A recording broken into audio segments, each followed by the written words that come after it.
8816 ये हमारा नंबर है। आप हमें व्हाट्सअप कीजिए अपनी क्वेरी। कोई डाटा समझ में नहीं आ रहा है तो डाटा आप हमसे ले सकते हैं, मेल करवा सकते हैं। कोई स्टॉक पे आपको राय लेनी है तो आप हमें व्हाट्सअप कर सकते हैं, हम राय दे देंगे और कोशिश करेंगे कि आपको ज़्यादा से ज़्यादा प्रॉफिट हो। Happy trading and good bye. Thank you very much. Hello friends, आज हम एनालाइज करने वाले हैं टाटा स्टील के बारे में। Tata steel company, Tata steel के बारे में बात करें तो अभी 108 रुपये का रेट चल रहा है। नेट प्रॉफिट रेशियो इस कंपनी में 6.55 है, जिससे अगर दूसरी कंपनी से कंपेयर करें तो JSW स्टील का जो नेट प्रॉफिट रेशियो है वो 2.26 है। SAIL Steel Authority of India का 4.22 है। अब ऐसी अपोलो ट्यूब्स, जिंदल स्टील का 6.38, इससे थोड़ा सा कम ही है। और जिंदल स्टील हाइनेस का 9.25 और 1.62 जिंदल 100 का, और बाकी कंपनीज का भी 4.40। मतलब कह सकते हैं कि highest net profit ratio Tata steel के पास है, क्योंकि ये कमोडिटीज़ कंपनीज होती हैं, इनके अंदर वॉल्यूम बड़ा ज़्यादा होता है। और वॉल्यूम ज़्यादा होने की वजह से इनके नेट प्रॉफिट रेशियो बहुत कम होते हैं, लेकिन फिर भी इन्हें प्रॉफिट आ जाता है। लेकिन अगर पीई की बात करें तो नेट प्रॉफिट रेशियो के मुकाबले में सिर्फ एक ही कंपनी टिक रही थी इसके आगे, वो थी जिंदल स्टील। 9.25 ले रही थी ये, तो इसका पीई भी 7.62 था। जैसा जितना ज़्यादा आपका नेट प्रॉफिट रेशियो है उतना ही ज़्यादा पीई मिलता है उस कंपनी को। तो उसी हिसाब से अगर इसका देखा जाए तो 6.55 पे 7.52 था। तो यानी कि स्टील की अगर किसी कंपनी को आपने करना है तो बेस्ट क्वालिटी कंपनी इस टाइम पर दो ही हैं, एक तो टाटा स्टील और एक जिंदल स्टेनलेस। अब जिंदल स्टेनलेस और इसमें से किसी एक को चुनना हो तो हम कैसे चुनेंगे? हम देखेंगे कि नेट प्रॉफिट रेशियो के कंपैरिजन में पीई रेशियो किसका बढ़िया है। तो हमने करा net profit ratio divided by PE, तो आंसर आया 0.87। तो वैल्यू आ रही है टाटा स्टील की और 1.21 वैल्यू आ रही है जिंदल स्टील की। तो जिंदल स्टेनलेस की वैल्यू टाटा स्टील से ज़्यादा आ रही है। तो यानी कि हम कह सकते हैं कि दो कंपनियां इस टाइम स्टील सेक्टर में बढ़िया है, एक टाटा स्टील और एक जिंदल स्टेनलेस। लेकिन प्रॉब्लम ये है कि जिंदल स्टेनलेस फ्यूचर में नहीं है। अगर आपको एफओ में वर्क करना है तो जिंदल स्टेनलेस एफओ में नहीं है और उसमें वॉल्यूम भी कम रहता है और उसकी जो प्राइस डिस्कवरी होगी वो थोड़ा लेट होगी। लेकिन उसके कंपैरिजन में अगर टाटा स्टील की बात करें तो ये एफओ में है। आप ऑप्शन सेल करके भी इसमें हेजिंग करके भी पैसा जल्दी कमा पाएंगे और इसमें जल्दी मूवमेंट आएगी, जल्दी ही इसकी प्राइस रिकवरी हो जाएगी। तो इसलिए इसमें काम करना अच्छा है। अगर और चीज़ों से भी कंपेयर करें तो सारी कंपनीज में टाटा स्टील की आरओसीई बढ़िया भी है। डिविडेंड यील्ड तो देखिए सबसे ज़्यादा इसी के अंदर है। सेल में अगर हम बात करते हैं तो सेल में ज़्यादा है, 10% है, लेकिन उसी हिसाब से उसका पीई भी ज़्यादा हो रहा है। पीई अगर आप महंगी ही कंपनी खरीद लेंगे तो उसमें नीचे गिरने के रास्ते खुल सकते हैं, तो कहीं डिविडेंड के चक्कर में आपका लॉस ना हो जाए। इसलिए टाटा स्टील उस जगह पर हमें बढ़िया लग रही है। अगर नेट प्रॉफिट की बात करें तो इन सारी की सारी कंपनीज में नेट प्रॉफिट जो है टाटा स्टील का सबसे बढ़िया होता है, सबसे बड़ी कंपनी है। तो हम इसलिए टाटा स्टील को प्रीफर कर रहे हैं कि कंपनी भी ये बड़ी है। लेकिन ये क्या, ये तो लॉस दिखा रही है 2500 करोड़ का। इस पर हम बात करेंगे। ये जो 2501 करोड़ का जो लॉस दिखाया है इस क्वार्टर में, इसी की वजह है कि ये रेट गिर गया है, लेकिन ये लॉस हुआ नहीं है। इसके अंदर कुछ एडजस्टमेंट है, ये लॉस नहीं है। लेकिन जब तक सबको समझ में आएगा तब तक इसका रेट बढ़कर 108 से बढ़कर 120 रुपये हो जाएगा। तो अब हम आपको समझाएंगे 2500 करोड़ का लॉस क्यों नहीं है थोड़ी देर में। पहले सेल की बात कर लेते हैं। सबसे ज़्यादा सेल भी टाटा स्टील की है। टाटा स्टील की सेल के बाद सेकंड नंबर पे सेल आती है JSW स्टील और तीसरे नंबर पे आता है SAIL Steel Authority of India. लेकिन ये फर्स्ट नंबर पे है। टाटा स्टील सबसे बड़ी कंपनी है तो इसलिए हमने इसकी बात की आज। ठीक है जी। उसके बाद हम आ जाते हैं मार्केट कैप के हिसाब से। सेल अपन मार्केट कैप करते हैं तो टाटा स्टील की मार्केट कैप अपनी सेल के हिसाब से बहुत कम है, सिर्फ 2 गुना है। सेल जो है मार्केट कैप से 2 गुना है। बाकी सबकी मार्केट कैप से सेल देखिए 0.95, 3.04 और इसी तरह की रहती है। तो टाटा स्टील अपने वैल्यूएशन में सबसे अच्छी तो नहीं लेकिन बेटर है। अगर हम जो उससे बढ़िया है लेकिन वो एफओ में नहीं है। तो अगर आपको एफओ की कंपनी में काम करना है तो टाटा स्टील बेटर है, और अगर आपको कैश में काम करना है तो आप जिंदल स्टेनलेस पे भी जा सकते हैं। जिंदल स्टेनलेस भी अच्छी कंपनी है लेकिन ये एफओ में नहीं है। चलिए हम थोड़ा सा इसके बारे में और रीडिंग करते हैं जिससे कि हम इस बारे में और पता लगा सकें। कंपैरिजन में ही करेंगे। अब हम देख लेते हैं कि टाटा स्टील ने क्या किया। टाटा स्टील में प्रॉब्लम ये थी कि इसका चाइना से सारा वर्क होता है। चाइना में भी ये सेल करती है। चाइना में सेल करती है, तो उसकी वजह से ये बात हुई है कि चाइना में लॉकडाउन था। लॉकडाउन होने की वजह से जो करंट क्वार्टर था अक्टूबर से लेके दिसंबर 2022, इन 3 महीने वहाँ पर काम नहीं हुआ। कहाँ पर? चाइना में। तो चाइना में काम ना होने की वजह से चाइना की सेल इसको नहीं मिली, और यूरोप में भी काम नहीं हो पाया, वहाँ पर रेट्स भी गिर गए, और स्टील और जो ये माल बेचती है उनके रेट भी डाउन ट्रेंड में थे। तो उसकी वजह से इनको इन्वेंट्री लॉस भी हो गया, जिस वजह से इनका क्वार्टर थोड़ा वीक लग रहा है। चलो जरा देखते हैं क्या हुआ। इनके शेयर होल्डिंग पैटर्न की बात करें, प्रमोटर का स्टेक 34.41% था शुरू में, जो अभी तक भी उतना का उतना ही है, और जो थोड़ा सा कम हुआ है ये इस वजह से हुआ है कि ESOP employ stock option plan होता है, जिसमें एम्प्लॉयज़ को शेयर मिल जाते हैं। तो जब एम्प्लॉयज़ के शेयर मिलते हैं तो ओवरऑल परसेंटेज कम हो जाती है। मान लीजिए हमारी कंपनी में हमारे पास 90 शेयर टोटल थे, उसमें से 45 प्रमोटर के पास थे, मतलब 50%। अगर यहाँ की बात करें तो 50% थे, लेकिन अब 10 नए शेयर और इशू हो गए ESOP के तहत। ESOP में 10 शेयर और हो गए, तो ये हो गए 100 शेयर। लेकिन हमारे पास प्रमोटर के पास तो 45 ही शेयर हैं, तो वो कितने हो जाएंगे? 45%। तो ओवरऑल में हमारी परसेंटेज चेंज हुई, लेकिन प्रमोटर ने अपने शेयर नहीं बेचे, उसके पास उतने के उतने ही है।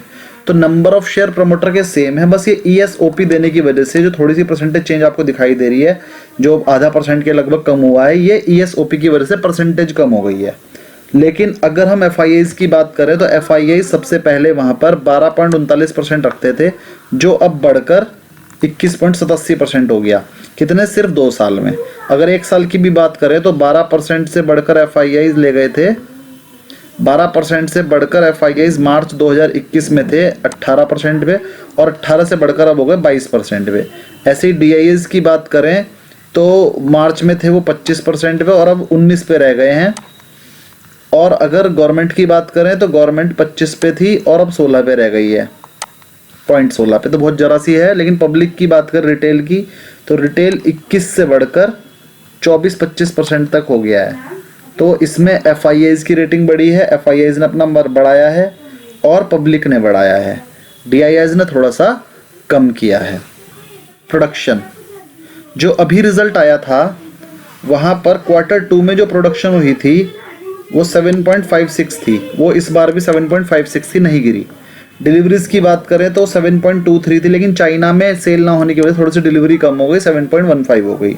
टोटल रेवेन्यू फ्रॉम ऑपरेशन जो पिछली बार 60,000 का था, वो घट के थोड़ा सा 57,000 रह गया, लेकिन हमारी एक्सपेक्टेशन सिर्फ 55,000 की थी, तो वो 57,000 आ गया, तो मोर देन एक्सपेक्टेशन आ गया। हम इसमें हमें कोई प्रॉब्लम नहीं है।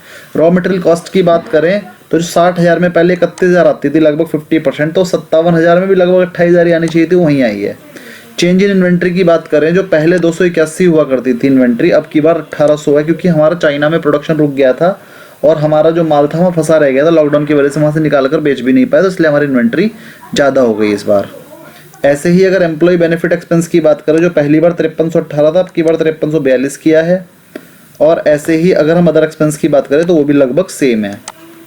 तो EBITDA हमारा जो पिछली बार आया था, EBITDA हमारा पिछली बार 6200 आया था, इस बार 4100 आने का कारण यही है कि हमारी सेल कम हुई है और एडजस्टेड EBITDA भी उसी हिसाब से कम आया है। लेकिन इसमें एक बहुत बड़ा एक्सपेंस आया है, वो दिखाते हैं आपको। अदर इनकम की बात भी करें तो सेम ही है। फाइनेंस कॉस्ट इनकी 1500 थी, उसकी जगह 1750 आ गई, क्योंकि इस बार इन्होंने एक लोन लिया है एक नई कंपनी खरीदने के लिए, और वो कंपनी ये खरीद चुके हैं। उसके बारे में हम भी आपको बताएंगे कौन सी कंपनी है और कितने में खरीदी है। 6700 करोड़ में खरीदी है। चलिए, प्री एक्सेप्शनल PBT हमारा आ गया 2625 करोड़, और यहाँ पर हम प्रॉफिट में है 243 करोड़ के।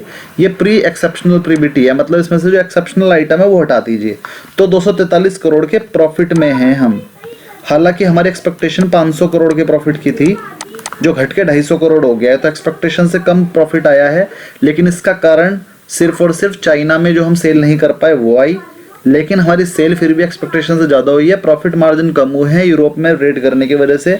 अब इसमें 3 एक्सेप्शनल आइटम थे, वो देखिए क्या हैं। एक तो हमें एक्सेप्शनल लॉस हो गया 160 करोड़ का एक है। एक हमने एक नई कंपनी खरीदी है, तो उसमें हमारे को टैक्स एक्सपेंस हुआ 2905 करोड़ का, लेकिन ये कैश में नहीं दिया हमने, इसमें कोई कैश नहीं गया, सिर्फ ये बुक एंट्री है एक। 2900 करोड़ की एक बुक एंट्री है, तो हमारे को लॉस में दिखाना पड़ा ये, लेकिन एक्चुअल लॉस ये नहीं है। इसीलिए कंपनी ने जो रिपोर्ट किया है ईबीटी वो 2500 करोड़ का किया है, लेकिन हमारा जो 2500 करोड़ का लॉस नहीं है इस कंपनी को 250 करोड़ का प्रॉफिट है। लेकिन बुक्स में 2500 करोड़ का लॉस दिखने की वजह से शेयर को डाउनग्रेड कर दिया कई बंदों ने, लेकिन जैसे जैसे उन्हें समझ में आएगा कि 2500 करोड़ का लॉस नहीं है, वो इसे अपग्रेड करेंगे। इसका टारगेट जिनको ये समझ में आ रखा है कि ये लॉस नहीं है, उन्होंने इसका टारगेट 130 से 140 तक का दिया है, और ये 130 से 140 तक का जो टारगेट है ये 3 महीने में पूरा हो जाएगा। कारण 3 महीने बाद कंपनी अपना दोबारा से रिजल्ट इशू करेगी, और जब रीशू करेगी इशू रिजल्ट, तो जिन लोगों ने उसे डाउनग्रेड किया उनकी एक्सपेक्टेशन होगी कि कंपनी इस बार भी लॉस ही करेगी। लेकिन कंपनी ने जब इस बार भी लॉस नहीं करा, वो तो 250 करोड़ के प्रॉफिट में है, तो नेक्स्ट क्वार्टर में जो हमारा टारगेट है कंपनी कम से कम 600 करोड़ का प्रॉफिट करेगी। और अगर स्टील का रेट गिर गया, अब इसमें मैं आपको बता देता हूँ कि क्या हुआ है। कंपनी ने कोई चीज़ 100 रुपये पर खरीदी थी, उसका रेट गिर के 90 हो गया, लेकिन अभी कंपनी ने वो बेची नहीं है, स्टॉक में है कंपनी के। आपके पास अभी मैंने ऊपर ही बताया था कंपनी का स्टॉक इस बार बढ़ गया है, ये रहा कंपनी का स्टॉक।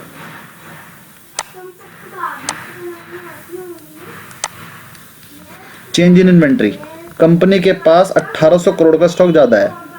इस 1800 करोड़ को कंपनी ने, अगर मान लीजिए ये 1800 करोड़ कंपनी ने 100 पे खरीदा था और ये 90 रुपये का रेट हो गया इसका मार्केट में, तो कंपनी ने इसको 1800 करोड़ जो बढ़ गया इस पे, इसे 100 की जगह 90 रुपये पे दिखाया, तो ये 10% का लॉस हो गया, लगभग 200 करोड़ का। 200 करोड़ का लॉस कंपनी ने इस बार बुक्स में दिखा दिया। यानी कि जो 300 करोड़ का प्रॉफिट दिख रहा है, 300 करोड़ का हमारा प्रॉफिट आया है, इसमें 200 करोड़ का लॉस दिखाया, यानी कि एक्चुअल में प्रॉफिट 500 करोड़ ही था, लेकिन 200 करोड़ का लॉस हमारे को नेट रियलाइजेबल वैल्यू NRV का एक कंसेप्ट होता है कि अगर आपके स्टॉक की वैल्यू गिर जाए तो उसमें कॉस्ट और नेट रियलाइजेबल वैल्यू दोनों में जो लेस होगा उस पर आपको वैल्यू करना पड़ता है। जब आप ऐसा करेंगे तो जो 200 करोड़ का लॉस है ये बुक्स में शो हो जाएगा। लेकिन अगर मान लीजिए ये स्टील की कीमत 90 से बढ़ के वापस 100 रुपये हो जाए, तो आपने अपना ओपनिंग स्टॉक अब इस टाइम 200 करोड़ कम करके दिखा रखा है, 90 रुपये पे दिखा रखा है, अब वो हो जाएगा 100 रुपये। तो 100 रुपये होने पे ये जितना स्टॉक जो 90 पे है इसे वापस 100 पे वैल्यू करेंगे। तो इस क्वार्टर में तो आपने लॉस दिखाया 200 करोड़ का, अगले क्वार्टर में जो प्रॉफिट होगा वो तो होगा ही, प्लस आप ये 200 करोड़ का जो लॉस अभी दिखा चुके हो ये वापस एड बैक कर दोगे, तो यानी कि नेक्स्ट क्वार्टर में कंपनी प्रॉफिट डबल दिखा सकती है अगर स्टील के रेट बढ़ गए तो। अब स्टील के रेट बढ़े या ना बढ़े ये तो हम नहीं कह सकते। अगर स्टील के रेट बढ़ते हैं तो कंपनी डबल प्रॉफिट शो करेगी, अगर स्टील के रेट नहीं बढ़ते हैं तो कंपनी नॉर्मल प्रॉफिट शो कर देगी, लेकिन नॉर्मल भी प्रॉफिट शो करेगी। नेक्स्ट क्वार्टर में उसे 200 करोड़ और बुक करने की जरूरत नहीं पड़ेगी। यही कारण है कि हमें लगता है कि नेक्स्ट क्वार्टर तक रिजल्ट आने पे इसमें एक बड़ा मोमेंटम आएगा, और उससे पहले भी आ सकता है क्योंकि रिपोर्ट्स तो पहले ही आनी शुरू हो जाएंगी कि ये कंपनी को प्रॉफिट होगा, ये कंपनी को प्रॉफिट आने के चांसेस इस तरह से पता चल जाएंगे, और ये जो कॉम्प्रिहेंसिव गेन और ये सब एक्सेप्शनल गेन है सब पता लग जाएगा। मार्केट में इस तरह की रिपोर्ट आने लगेंगी और ये न्यूज़ मार्केट में आ जाएगी। और ये भी हम जो बता रहे हैं ये कंपनी ने बताया है खुद अपनी रिपोर्ट में, तो ही हम आपको बता रहे हैं, इसमें हमने कोई अपनी तरफ से कुछ नहीं बताया, बस हमने उस रिपोर्ट को अच्छे से पढ़ लिया, रीड किया, बाकी सब ने अभी रीड नहीं किया, क्योंकि अदानी के शेयरों में सब लगे हुए हैं, सबको लग रहा है अदानी गिरेगा तो सब गिरेगा, थोड़ा सा माहौल भी ऐसे ही चल रहा है। चलिए करेंगे कि इस कंपनी की वैल्यू हम कैसे लगा रहे हैं, बहुत ही ज़्यादा डिटेल्ड डिस्कशन करके हम बताएंगे आपको। टाटा स्टील के स्टैंड अलोन सेल्स वॉल्यूम जो हमें लगते हैं वो 18.8 मिलियन लगते हैं होंगे, और टाटा स्टील का ईबिटा हमें लगता है 17,000 हो जाएगा, एक्सपेक्टेड है ये नेक्स्ट क्वार्टर का 17,000 का ईबिटा दे देगा वो हमें आराम से। और टाटा स्टील की ऑपरेशन ईबिटा जो 2024 की हम एक्सपेक्ट करके चल रहे हैं वो 31,960 लगभग 32,000 एक्सपेक्ट करके चल रहे हैं। और मल्टीपल इस टाइम 6 का मल्टीपल मिल रहा है सभी को, एवरेज कंपनियों को। टाटा स्टील भी 6 के मल्टीपल पे ही चल रहा है अपने लॉस के हिसाब से भी। 6 का मल्टीपल भी अगर लगाएं तो उनकी वैल्यू बनती है 1,91,760 की। और टाटा स्टील के एक यूरोपियन ऑपरेशंस की अगर हम बात करें तो वहाँ से हमें लग रहा है कि वो 9 मिलियन टन दे देगा, और ईबिटा आ जाएगा वहाँ से 4800 का, और टाटा स्टील यूरोपियन के 14 का एक्सपेक्टेड आ जाएगा 4320 का। वहाँ पर हम सिर्फ 4 की उन्हें देकर चल रहे हैं वैल्यूएशन, तो 17,280 आ जाएगा। और ऐसे ही टाटा स्टील की जो बाकी सब्सिडरीज हैं वहाँ से सब मिला के 1711 करोड़ रुपया आ जाता है लगभग, और 5 का मल्टीपल वहाँ से हमें मिलता है, तो वहाँ पर उनकी वैल्यू इतनी आ जाएगी। तो कंसोलिडेट वैल्यू हमारी आ जाएगी हमारे पूरे एस्टेब्लिशमेंट की 2,18,000 करोड़ रुपये। और हमने 60,000 करोड़ का डेट ले रखा है, वो हम लेस कर देते हैं, तो हमारी अपनी वैल्यू आ जाएगी 1,58,000 करोड़ रुपए की। और नंबर ऑफ इक्विटी शेयर है हमारे पास 1221 करोड़, तो एक शेयर की वैल्यू इंट्रिंसिक वैल्यू के हिसाब से आ गई 130 करोड़, 130 रुपये पर शेयर। करंट मार्केट वैल्यू है लगभग 108 रुपये। 17 से 20% का अपसाइड हमें दिख रहा है, तो इस वजह से हम इसको बाई रेटिंग दे रहे हैं। लेकिन कम से कम 3 से 6 महीने के व्यू से आप खरीदें, क्योंकि नेक्स्ट क्वार्टर में रिजल्ट अच्छे आ जाएंगे।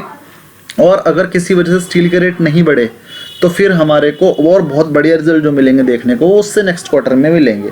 मोस्ट प्रोबेबली नेक्स्ट क्वार्टर तक स्टील के रेट बढ़ जाएंगे। बॉटम पे रेट है बिल्कुल, अगर 10% भी रेट बढ़े, 30% गिरे हुए हैं, अगर उसमें से 10% भी बढ़ गए तो रिजल्ट अच्छा हो जाएगा सभी स्टील कंपनीज का, और स्टील सेक्टर की री रेटिंग हो जाएगी। तो इसीलिए हम कहते हैं इसका टारगेट मिनिमम तौर पे 130 से लेके 140 तक का इसका टारगेट है। 130 तो हम आपको ये बता रहे हैं, लेकिन अगर स्टील के रेट 10% की जगह 10% बढ़े तो 130 टारगेट है, लेकिन अगर वो कहीं 20% बढ़ गए तो 150 रुपये का टारगेट आ सकता है। तो हमें लगता है कि स्टील के रेट बढ़ जाएंगे। कब तक बॉटम पे रहेंगे? क्योंकि बॉटम पे रहने से क्या होगा, सभी स्टील कंपनीज लॉस में रहेगी, क्योंकि उनको इतनी कॉस्ट आ रही है उसे बनाने की कि वो अंडर रिकवरी हो रही है। इससे कम पर वो बेचेंगे तो उन्हें प्रॉफिट ज़्यादा नहीं होगा, और चाइना को भी उससे फ़ायदा नहीं है, और जो बंदे और बना रहे हैं जो दूसरी जगहों से बनता है माल, उन्हें भी फ़ायदा नहीं है। तो स्टील का रेट तो बढ़ाना ही पड़ेगा, चाहे उसके लिए टैक्सेस बढ़ा के बढ़ाना पड़े, चाहे उसके लिए प्रोडक्शन कम करके बढ़ाना पड़े। और जैसे जैसे चाइना खुलेगा, चाइना सबसे बड़ा कंज्यूमर है स्टील का, जैसे जैसे चाइना खुल रहा है अब और वो प्रोडक्शन करेगा तो फिर ये सब चीज़ों की डिमांड बढ़ेगी और रेट भी बढ़ेगा। इतने टाइम से चाइना में लॉकडाउन होने की वजह से ही इनके रेट गिर रहे थे। तो आपको हमारी वीडियो कैसी लगी कमेंट में ज़रूर बताएं, और कोई किसी पे आप अगर इस तरह की डिटेल वैल्यूएशन कराना चाहें तो कमेंट में पोस्ट करें। हमारी वीडियो को लाइक करें, शेयर करें और हमारा चैनल सब्सक्राइब जरूर करें।